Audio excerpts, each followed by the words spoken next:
the month at noon Mountain, we will be here with a new presentation. During this presentation, you may come up with questions, and if you do, please use the Q&A button on your screen to send in your questions. It will be addressed at the end. Now, I would like to introduce you to today's presenter, Jeff Pritchard. Jeff is a lifelong numismatist and retired financial planner. He has authored numerous articles and books on both personal finance and numismatics.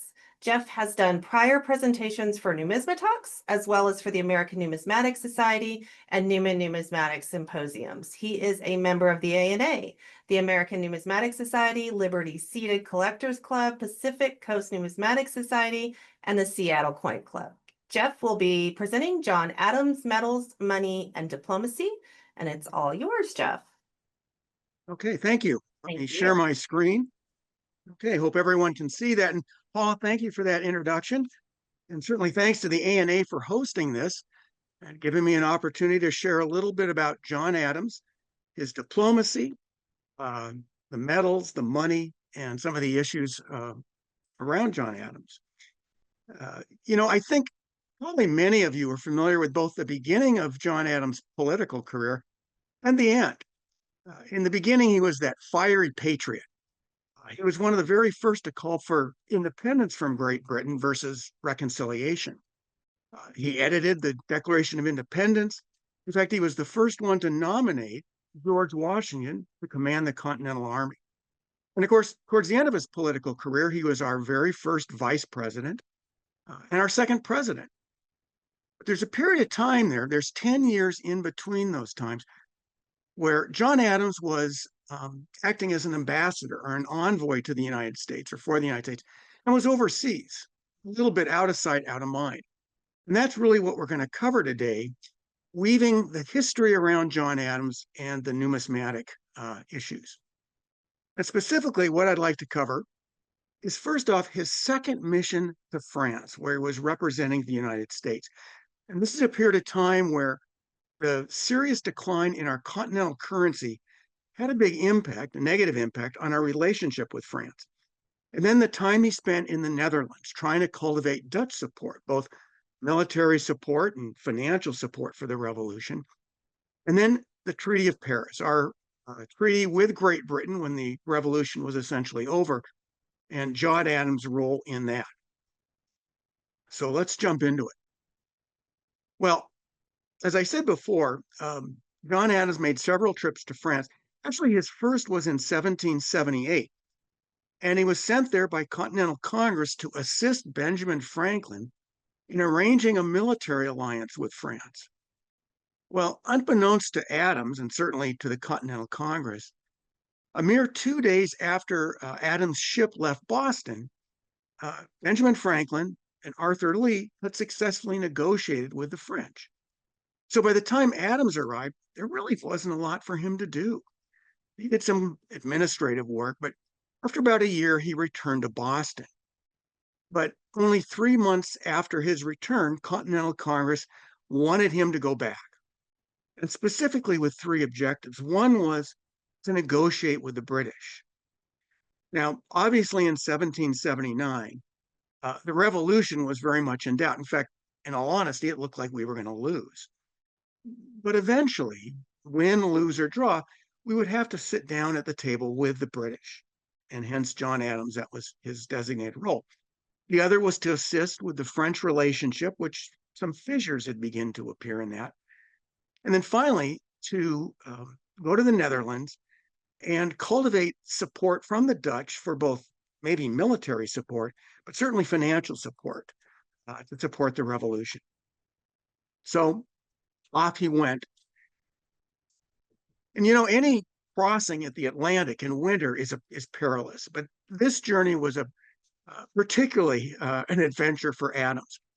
A few days after his ship left port, it began leaking, and leaking badly.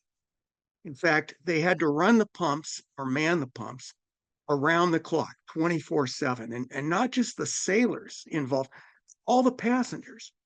That included John Adams, included John Adams' 12-year-old son, John Quincy Adams. Adams had brought his 2 sons along with him. And by the time the ship kind of limped into Spain. It's the first port of call it was able to make.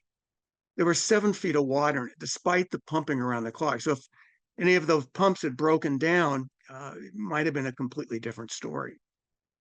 Well, Adams, being as impetuous as he was, rather than waiting potentially months for ship repairs, he commissioned a team of mules, and he and his 2 sons and several servants and his secretary made an overland journey of 1,000 miles from Spain to Paris. And after 7 weeks, they finally arrived in Paris. Kind of an interesting side note to this, interesting for us numismatists.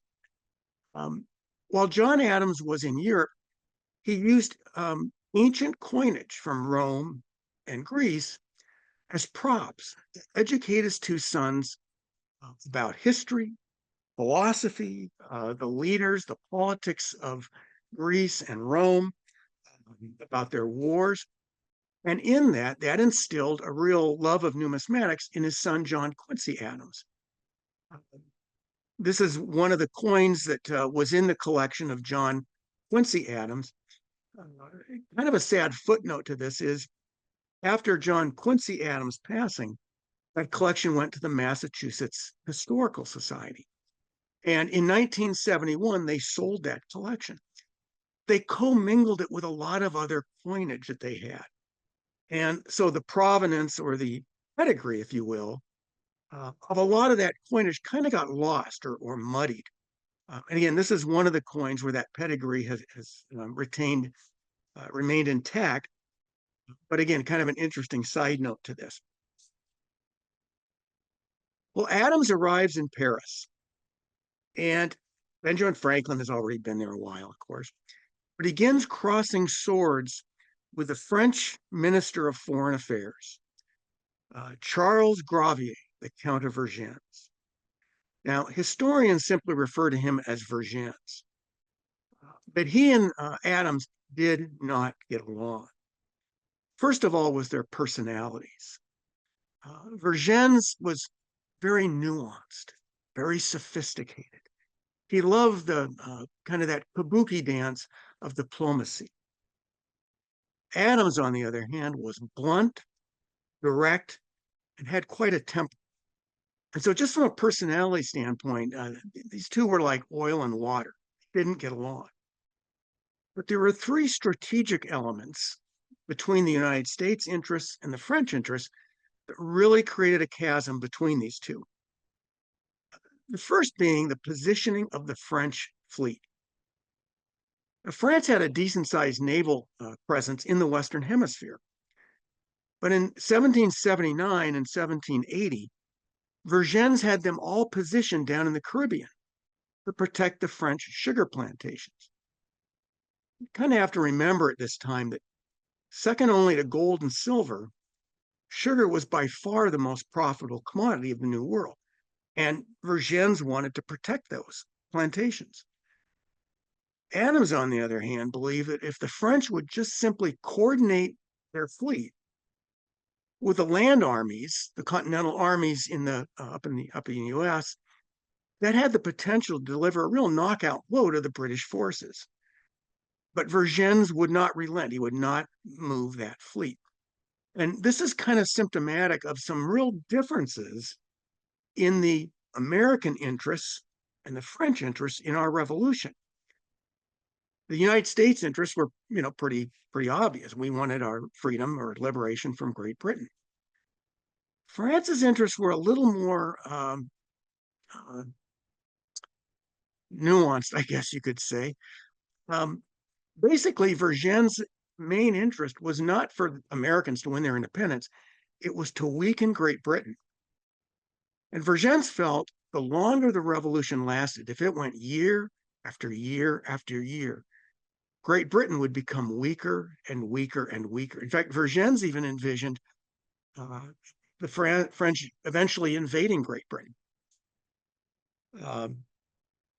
So he was in no hurry to move the French fleet. He actually didn't want the revolution to end too soon. The second element that was a real difference between the American interest and French was what was the trade world going to look like in a post-revolution world?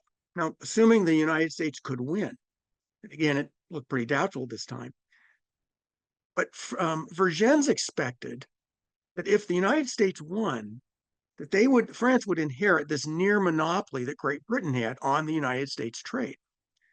After all, France was providing military support, equipment, armaments.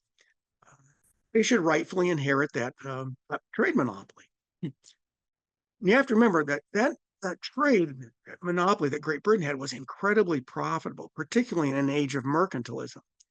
Here you've got the United States exporting, low-cost commodities, raw materials to England. They would process them and export back into the United States finished goods, luxury goods. So that was very, very profitable. And whereas Vergennes thought that the French should inherit that monopoly, John Adams had an entirely different point of view. He felt that if the United States won their independence, we'd trade with whoever we wanted. We might trade with France, but we might trade with the Netherlands, we might trade with Spain, we certainly might continue trading with Great Britain. But the United States would decide, not France. And this became a real sticking point. And again, in Vergennes' mind, this is one of the real prizes of being involved in this revolution. This is a portion of a letter he wrote to the French Minister of Finance in 1780, in which he said, always keep in mind that in separating the United States from Great Britain, it was above all their commerce we wanted. Well, the third element that separated the interests of these two men and the country, and this we get into, of course, dealing with money, and we'll go into some depth in this since the ANA is all about money. But Vergennes wanted the French merchants, and some very large and politically connected merchants, protected from the depreciation that had occurred in the continental currency. Now, I think most everybody on this call recognizes that 1775, Continental Congress began issuing promissory notes as a way to finance the American Revolution. Now, these were, in today's vernacular, you might call these small zero coupon bonds. They were a promise to pay the bearer in 5 or 6 years the equivalent of, in silver, whatever the denomination was of those notes.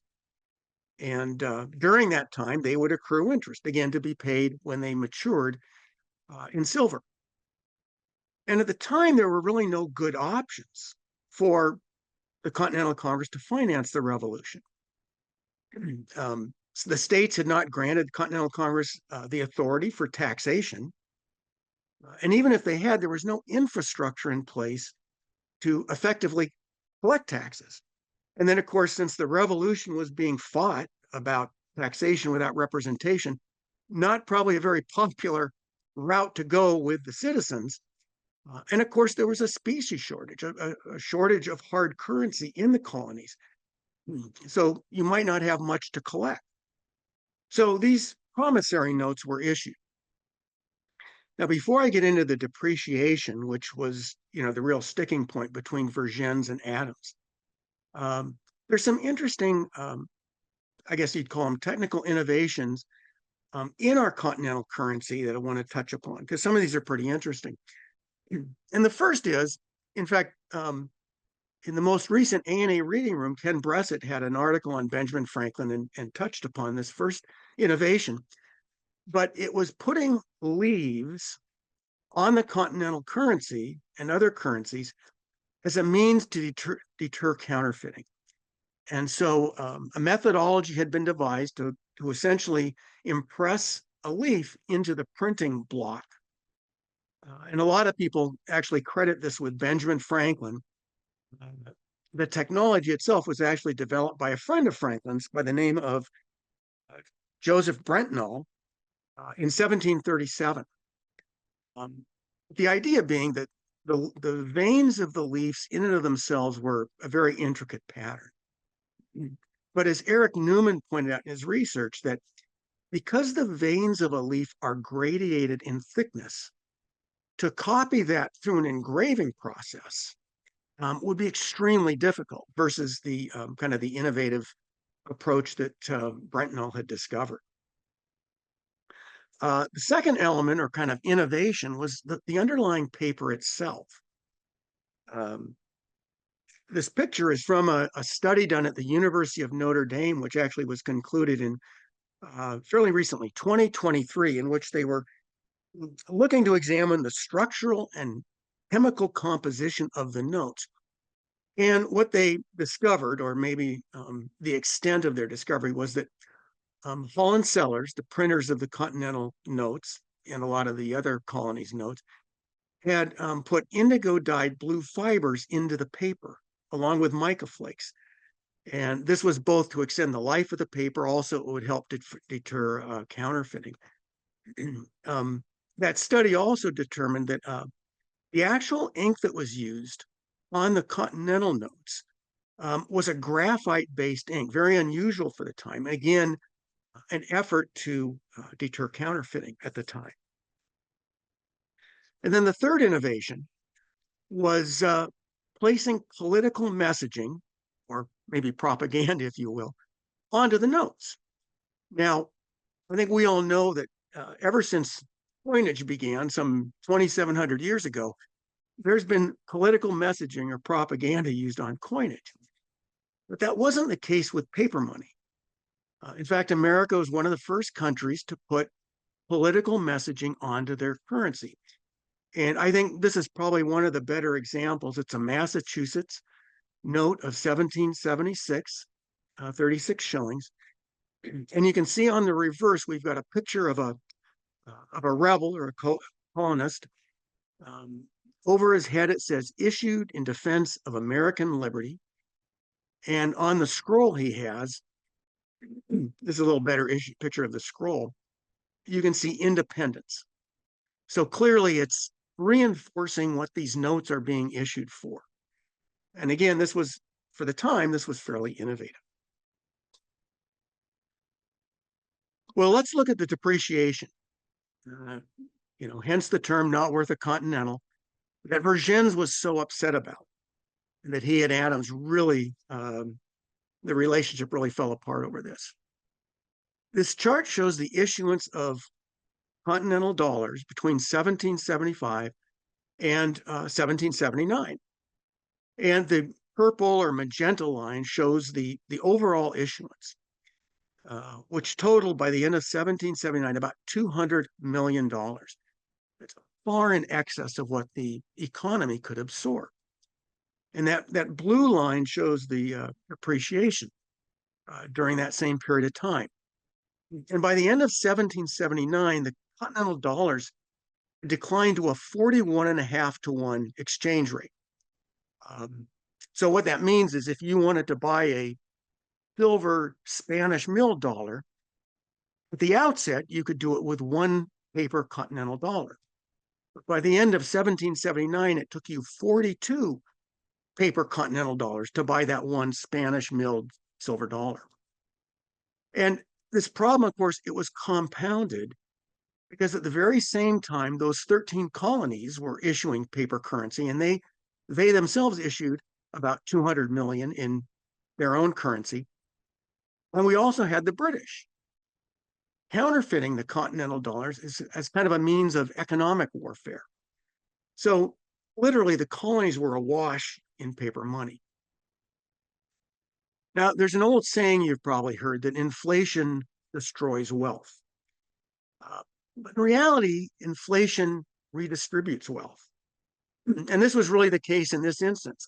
David Ramsey was a historian of that era.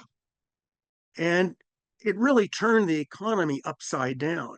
And literally, the poor became rich, the rich became poor. One of the great ironies in issuing paper money and having inflation in this kind of a situation, a revolutionary situation, is those that suffer the most typically are the most patriotic. They're the ones who are willing to take the Continental or the paper currency, use it, possibly hold on to it. And in turn, they end up being the most financially harmed by it.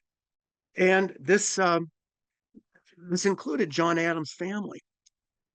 This is part of a letter that Abigail Adams, his wife, wrote to him in 1777. So inflation wasn't even at its worst, where she says, "Our money will soon be as useless as blank paper." Um, Adams is away in Boston at Continental Congress, and he replies to her that, "What will become of you, I know not. How you will be able to live is beyond my comprehension." And this really hit the Adams family hard because he was not a big, wealthy landowner. Um, in fact, in another one of, I can't recall if it was a letter to Abigail or in his diary, but Adams reflected on, how could he and the other founding fathers pray for divine intervention in the revolution from Providence when at the very same time they were financially ruining so many of their countrymen with this paper currency. Well, in an effort to resolve this problem, Continental Congress issued legislation March 18th, 1780. They were going to issue new Continentals. Some historians have referred to these as new tenors. The idea was you would exchange 40 of the old Continentals for one of the new Continentals.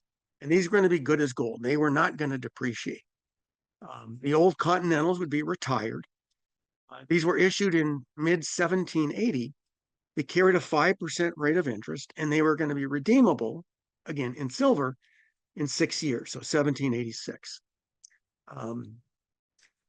But there were some miscues in this legislation or this issuance. This is what the new Continentals or the new tenors look like. And they were issued in conjunction with the state. So the states could retire the old notes and issue these new notes. And this is one from Rhode Island. But again, whoever received this had to turn in 40 of the old Continentals. And these were printed by Hall and Sellers. Hall and Sellers was originally partially owned by Benjamin Franklin. He actually sold his interest in it in 1766. It kind of shows how Benjamin Franklin had a hand in virtually everything in this era. But the miscues in that legislation, I won't go through all of these, but this kind of hastened the decline of the new Continentals. And the first was they had essentially announced that the old currency was going to be retired. It would soon be worthless. So what they effectively did was they demonetized the currency. Well, what are you going to do if you're holding some of those old Continentals? You're going to spend them as fast as possible because they'll soon be worthless. And what that did is it increased what economists call the velocity of the money. Inflation is two things. It's the increasing money supply, but it's also the velocity. And if the money is circulating faster and faster and faster, it's very inflationary. And that's what happened with these, with the Continentals. Congress had pressured the states to accept those old Continentals as legal tender for public debts. That was certainly very ruinous for a lot of lenders. And the other thing is, once you fix an exchange rate, in this case 40 to 1, if those old notes continue to depreciate, which they did, what's going to happen? Those old notes are going to pull down the new notes. And this is essentially what happened. Josiah Quincy was, I guess you'd say, kind of a personal attaché of George Washington. And in late 1780, in a letter to Washington, he said that our new paper money issued by recommendation of Congress no sooner began to circulate than $2 of it were given for a hard one. So after 6 months, those new Continentals, those new tenors, had already declined 50%. So didn't exactly measure up to the hopes or the goals of Continental Congress in issuing this new local currency. This is what really drove Vergennes and Adams to where the relationship was, they couldn't patch it together.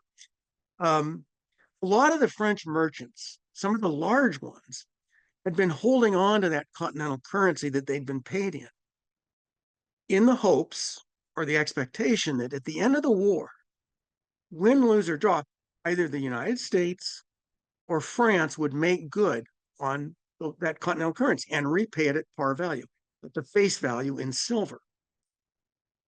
Those that were holding the notes, because of this new legislation, in the stroke of a pen, they just lost 97% of the value of those notes because Congress said we're now exchanging it at a 40 to 1 rate. And this is what Vergennes insisted that the French merchants be protected from. That overnight loss of, again, 97% of the value. Vergennes' position was, here the French, we're risking our lives breaking through the British blockades. We're providing armaments. We're providing military assistance. How can you then financially penalize us after this? Adams' viewpoint was, hey, our own citizens are fighting and dying and being financially ruined because of this. Why should the French get a special deal? And Adams would not relent. And again, the relationship got so bad. They were insulting each other in public. So finally, during this time, Adams had been trying to get to the Netherlands to begin recruiting Dutch support. But he needed special papers of transit, and only Vergennes could issue those. And Vergennes didn't issue them because he didn't want the Dutch involved. This was the last straw. Vergennes was so tired of Adams that he finally issued the papers, and Adams finally could make his way to Amsterdam. And he arrived in 1780 with the intent of cultivating potentially military support, but certainly financial trade support from the Dutch. The reason the Dutch were sort of a likely country to support the United States is they were structured as a republic, very similar to what the United States had in mind. So they thought that they'd be empathetic to the United States Revolution.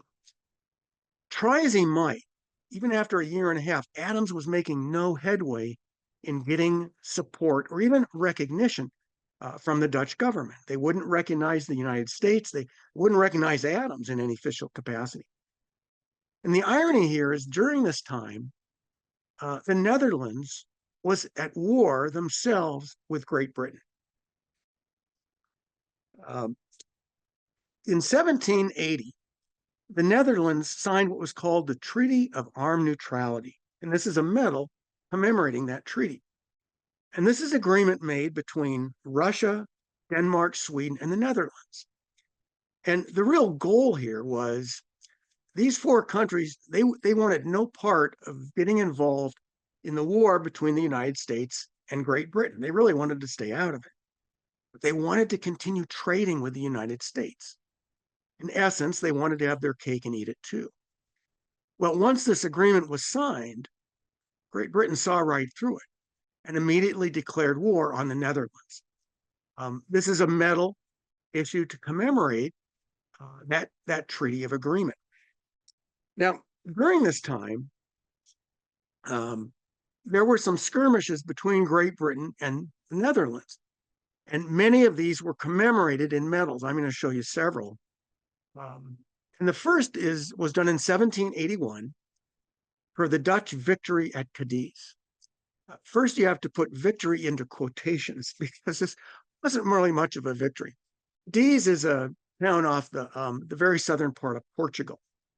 And this was an encounter between two British ships and two Dutch ships. And at the end of a very brief encounter, one of the Dutch ships was incapacitated and one of the British ships was incapacitated. They kind of dragged their two incapacitated ships to neutral corners, if you will. So at best, it was a tie.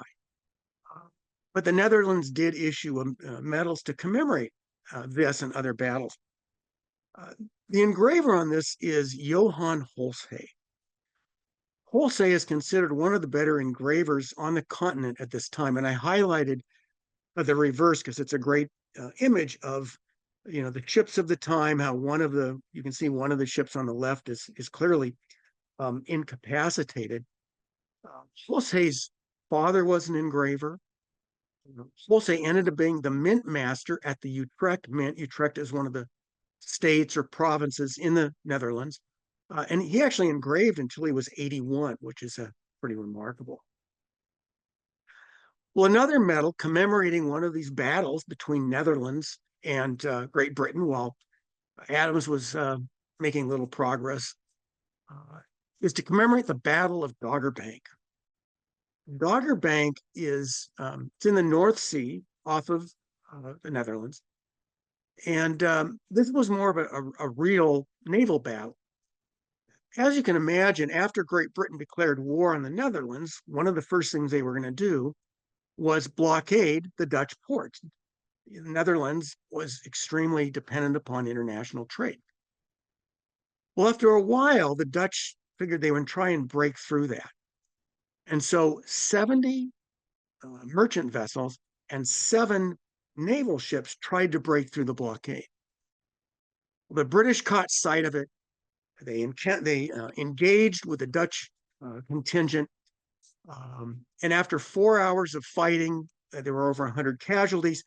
The Dutch contingent retreated back into the Dutch ports. So from a purely tactical standpoint, you have to say this was a British victory, but it was commemorated by the Dutch. And on the reverse, we see that's recognizing the 7 captains, technically admirals, who commanded those 7 naval ships. And I've highlighted the obverse because there's a lot of great Dutch symbolism on this medal. And this is another medal done by Holsate.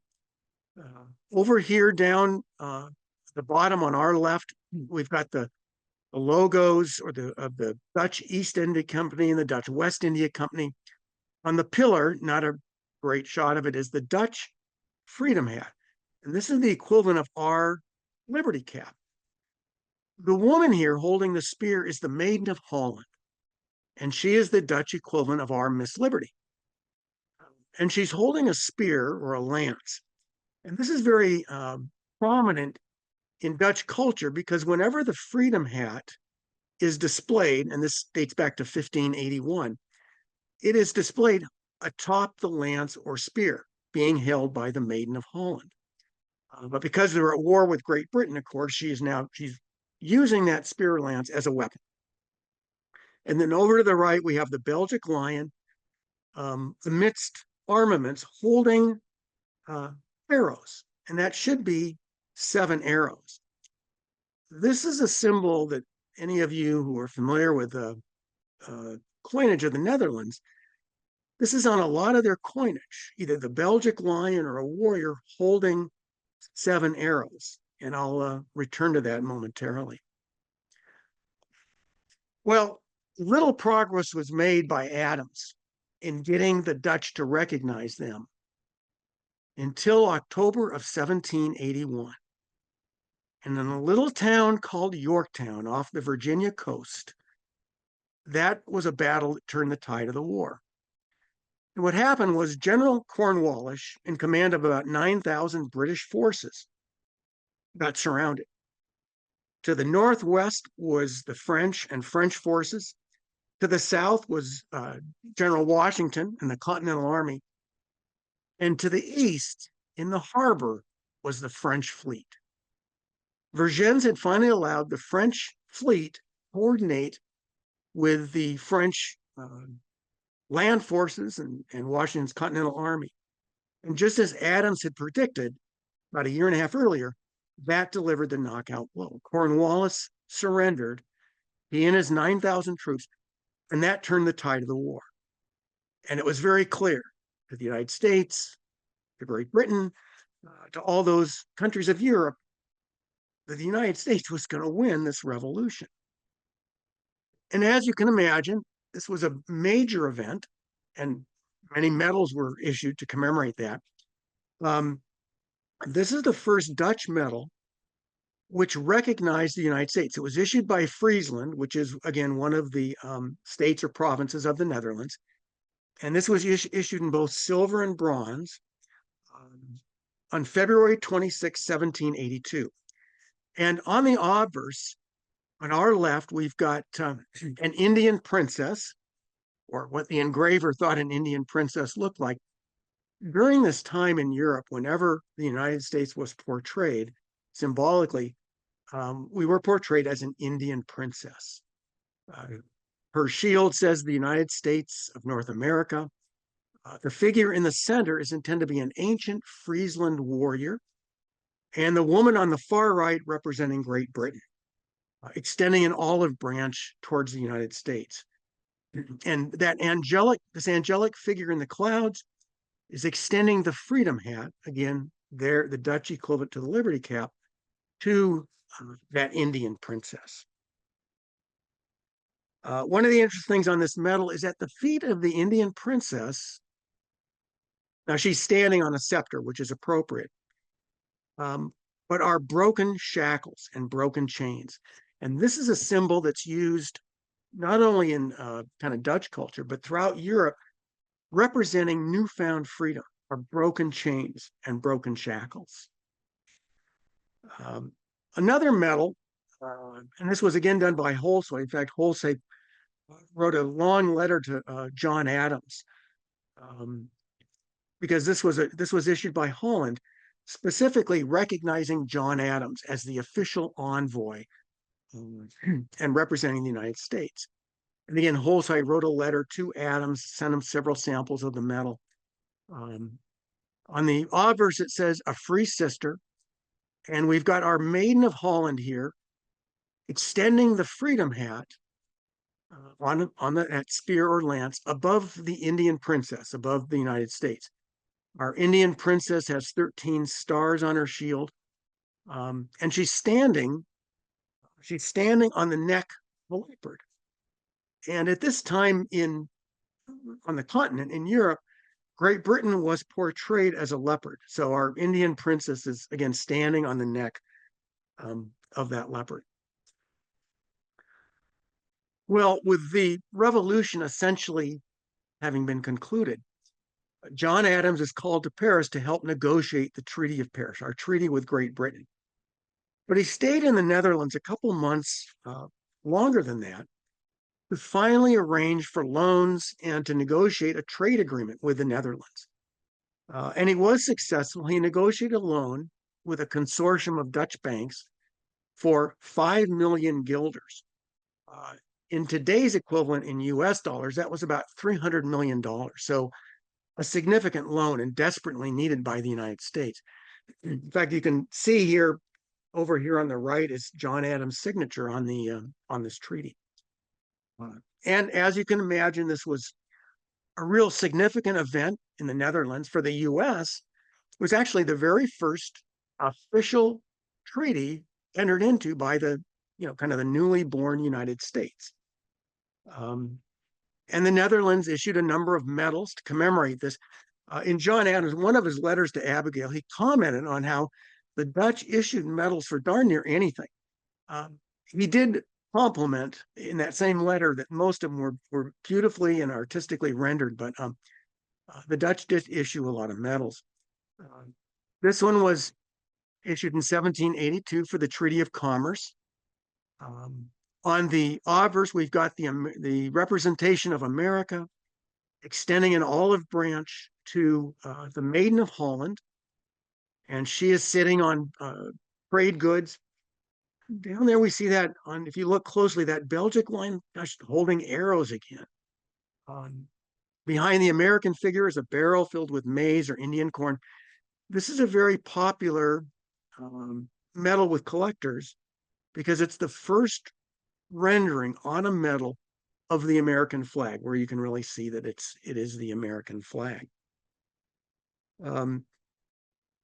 And like the previous medal, at the feet of the American figure, here are broken chains and broken shackles.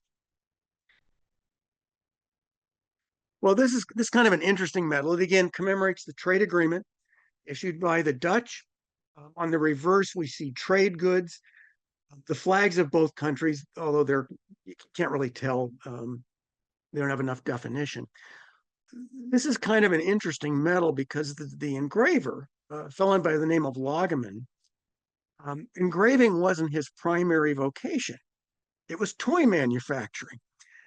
And so hence, metal is not as well executed as what you might see from Holsay or Augustin Dupre or some of the other well-known medalists. But the obverse has some really interesting symbolism in it. We've got our Maiden of Holland, and in her right hand, on our left, she is holding the Dutch freedom hat. Atop that lance, when you look down here, you can see this is clearly a lance or a spear, held atop a weapon, and holding arrows again. Now, the engraver was a little inaccurate because, again, this is culturally supposed to be 7 arrows. So what is the deal with these arrows? Well, the 7 arrows date back to 1581, when 7 states or provinces broke free from Spain through the Treaty of Utrecht. But the symbolism on the arrows runs a little bit deeper. And this dates back to the 2nd century BC with the legend of the Scythian king Scalurus. Now, in the legend, some of you may have heard this. I think Aesop kind of adapted this, but in the legend of King Scalurus, he's getting very old. And so he bundles together a group of arrows and he calls together all his sons. Now, in the legend, he has 80 sons. That's 80, which is pretty legendary in its own right. But he calls together his sons and he says, whoever can break this bundle, he shall become king. Well, they all tried. This was a thick bundle and none of them could break it as hard as they tried.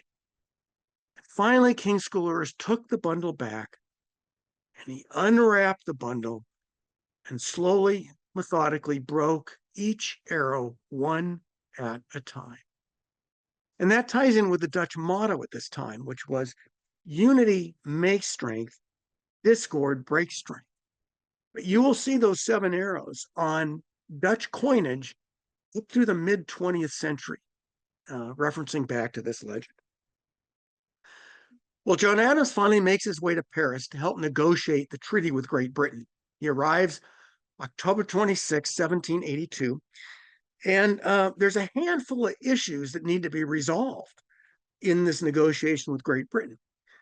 The first being, what were the U.S. boundaries going to be, between us and Canada?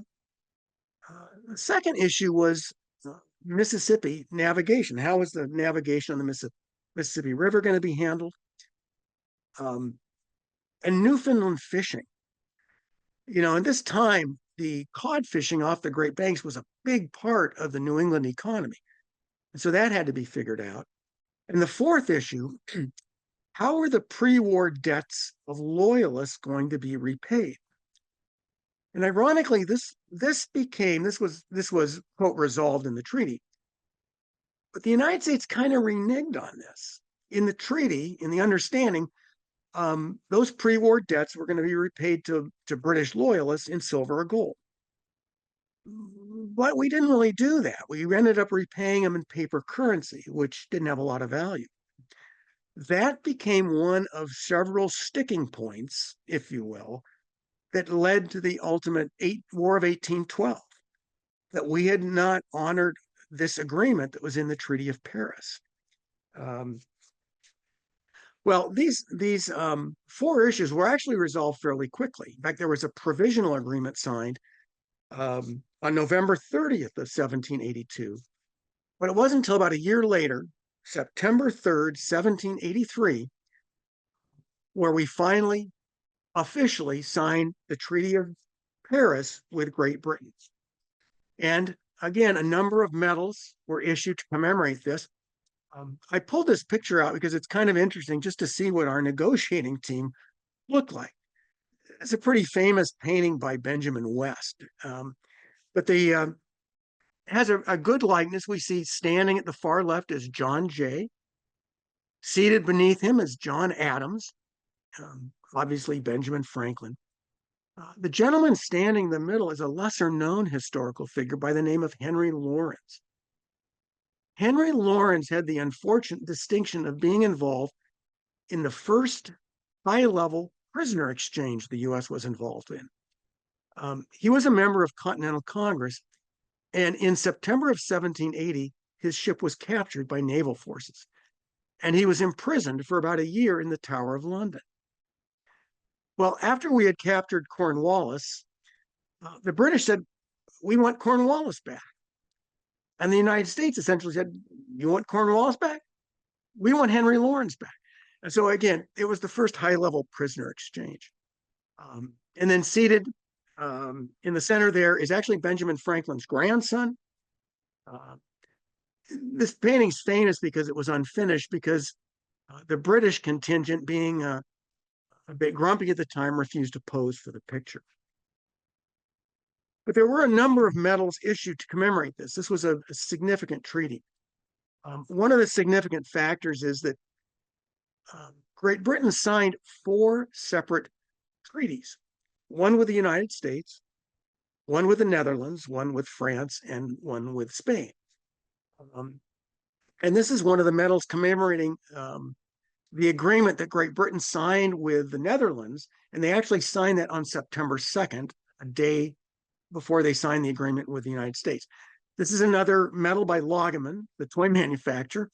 And the obverse shows a fragile olive tree growing amidst the armaments of war. The obverse says, "No safety in war." And the reverse says, "The preliminaries of peace settled by ambassadors of Great Britain and the Netherlands at Paris." Now, this is another Dutch medal commemorating the Treaty of Paris. This is probably one of the most crowded medals you're going to find. So I'm certainly not going to go through all the symbolism on it. A couple interesting points, though. First off, the engraver of this was Johann Christian Reich. He is the father of John Reich, who emigrated to the United States and ended up being an engraver at the U.S. Mint. The other thing interesting about this medal, it was issued in silver, but also in white metal, which is this specimen is. White metal is a combination of tin, zinc, and lead, and it's prone to corrosion. So a lot of the white medals done during this period, they inserted this red spot is a copper plug, purposely inserted into the metal. The idea being that the copper would draw the corrosion away from the white metal, and typically it was successful. Very quickly on the obverse, we see the figure of peace, or Europe, extending an olive branch to the United States. Our United States figure is holding the Dutch freedom hat, top of that lance or spear. Around Europe, we've got the shields of the Netherlands. The harp represents Great Britain, the fleur-de-lis of France and Spain. The shield representing the United States has 13 bars on it. And down in the exurge, you've got it's supposed to be a cityscape of Paris, where obviously the agreement is signed. And our reverse has fame trumpeting the agreement, while peace holding olive branch and cornucopia, which are 2 very common symbols representing peace and the benefits of peace, standing on the god of war, standing on Mars. Well, France issued a number of medals as well, commemorating their treaty with Great Britain. This particular one, the obverse is done by Gatteau, who was the Paris of Mint engraver at the time, showing the Louis XVI in all his finery. The reverse, done by Duvivier, but again, it shows peace, holding those 2 very common symbols, the olive branch with the cornucopia, and she is standing on the prow of a war galley. And a number of French issues were medaled. Another one very, very similar to this, which in both the obverse and reverse were done by Duvivier, showing Louis XVI in a little plainer attire, but again, peace on the reverse, standing on the prow of that war galley. Now, this is probably one of the most famous medals of this era. And in reality, it's only kind of tangentially related to John Adams. He did help negotiate the Treaty of Paris, and this was issued thereafter. The medal is one of the most highly prized by collectors in the U.S., It's the famous Libertas Americana medal. And big part of its notoriety, it was commissioned not by a country, but by Benjamin Franklin, who hired Augustin Dupre, the great medalist in France at the time, to do this medal. And Franklin actually conceptually designed the reverse. In fact, he, about a year earlier, described this in great detail through a letter he wrote to Robert Livingston, who was the first U.S. Secretary of Foreign Affairs.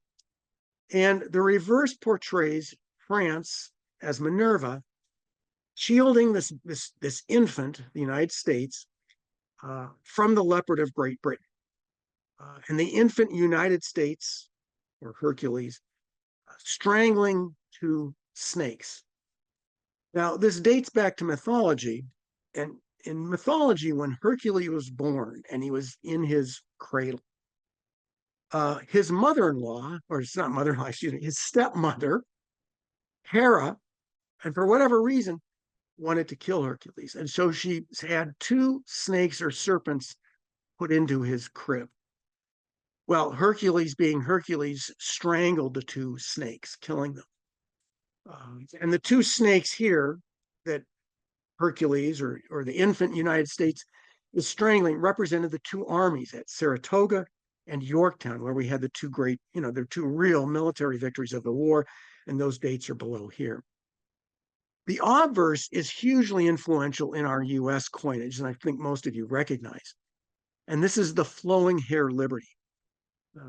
She has the staff of manumission over her shoulder with the Peleus-style liberty cap, but her hair is the real innovation here.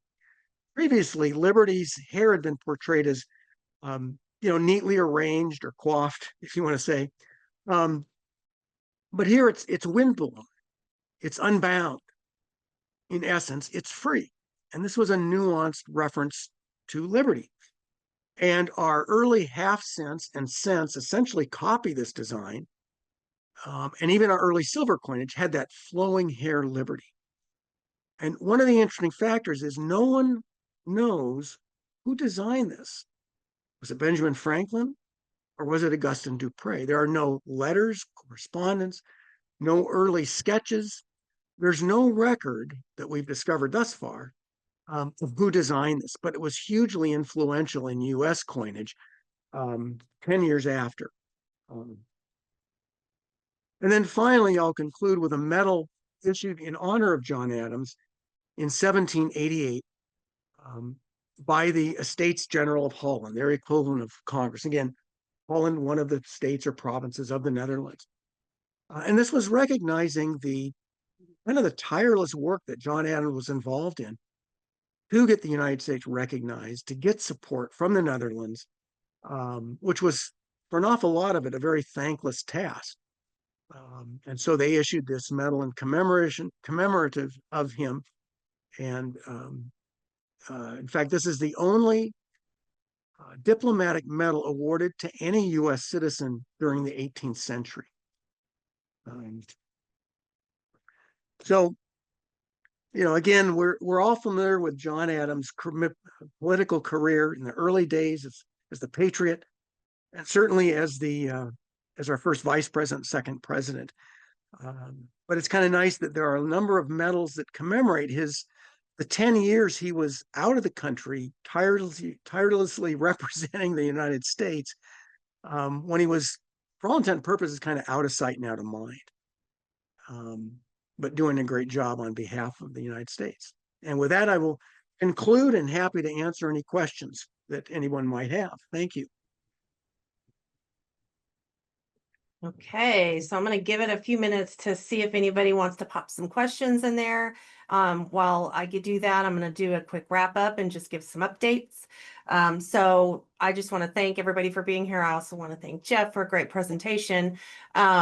We are recording these NumismaTalks, and they will be available to our members and everybody on our e-learning academy once those are edited. It does take a bit, so it'll be there. It's just lots of things to edit. Please be sure to check our future programs on our website at money.org under our education tab, and you can go to the e-learning academy there. Looks like we've got a few questions coming in. So so this is just a thanks. That was outstanding, very informative. Adams became quite ill while in Holland, if I remember correctly. Question mark? He's asking, I guess. I will take your word for it. Yeah. He may have. I will take your word for it. There you go. Could you talk to the availability on the market of the Dutch treaty commemorative medals? And then thanks for the great information and presentation. They come up to auction from time to time. Most of these, depending upon what your budget is, most of them, like all medals, are mint state because they didn't circulate as coinage. Several $1,000s. I mean, the Libertas Americana is obviously off the chart, 6 figures. But most of those medals, when they come up to auction, they're fairly reasonable considering their provenance. You've got another excellent content, and thank you. And greetings from Austria. Wow, that's exciting. Uh-oh. Let's see. Really enjoyed the presentation. So I'm going to let that go another couple seconds and then we'll wrap up. Jeff, thank you so much. That was amazing. You're going to be at the World's Fair of Money? Absolutely. Wouldn't miss it for the world. Well, I'll see you there. Thanks, Jeff. Great presentation. We enjoyed following along in my Beth's book. Okay. All right. Thank you. I hope everybody enjoyed and have a great day. Thanks very much, everyone.